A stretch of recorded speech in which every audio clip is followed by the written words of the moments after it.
Hi, it's Professor Davis. Here is your topics checklist for Module 9. In this module, we kind of switch gears a little bit and we make the transition from looking at polynomial functions. Now we start to take a look at some of the what are called transcendental functions. These are functions that don't have the same behavior as polynomial functions do. And the first group we want to look at are the exponential functions. So in section 5.1 we want to be able to write an exponential function for a given graph and a given point. In other words, if we see a graph of an exponential function and we know an ordered pair on that graph, we want to be able to write the function for that. And going along with that, we want to be able to write the domain and range of an exponential function. So make sure you look at that screen which has the properties for exponential functions to see how end behavior works and that kind of thing.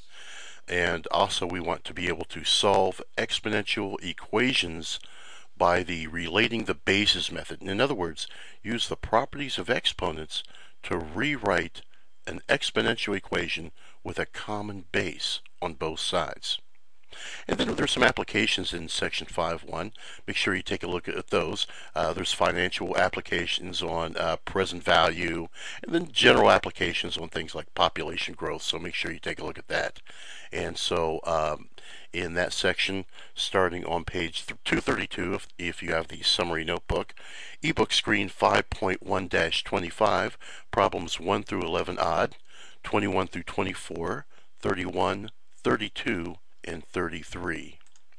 Then in section 5.2, we take a look at a particular type of exponential function called the natural exponential function that uses the base e, where e is an irrational number, somewhat like pi in that it's irrational.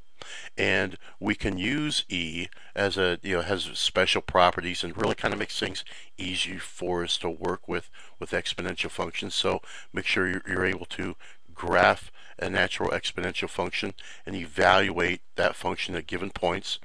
Solve an equation involving natural exponents by using that relating the bases method. And then probably the most important thing here, we want to be able to solve applications involving the natural exponential function. So that's a critical section for us. Make sure you look over those exercises 1 through 21 odd. Those start on page 240 in the summary notebook. And ebook screen 5.2-18. And then finally, we're going to kind of switch things around for the last section in this module and talk about logarithmic functions, which are the inverse of the exponential function. So first we want to be able to write functions back and forth, kind of like we wrote functions and then inverse functions. We want to be able to take an exponential equation, write it as a logarithmic equation, and then vice versa. If we have a logarithmic equation, we want to be able to rewrite it in exponential form. And then graph a logarithmic function, and be able to write its domain, range, and asymptotes. Some of those, the tricky ones there, are the ones where the argument of the log function is a rational function. So you have to kind of think about that, think about what the domain of the logarithmic function is. So examples 7 through 9 help with that. Then for homework, those would be exercises 1 through 33 odd, 53 and 55. Those start on summary notebook page 250. Ebook screen 5.3-26.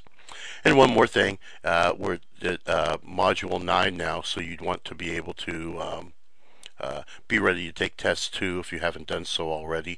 So make sure you look at the study guide, look over the test topics, make sure you've done the homework associated with those test topics, and then once you do that, sit down and take the sample test without any notes. That way that will ensure you're fully prepared to take the test. So there is your topics checklist for Module 9.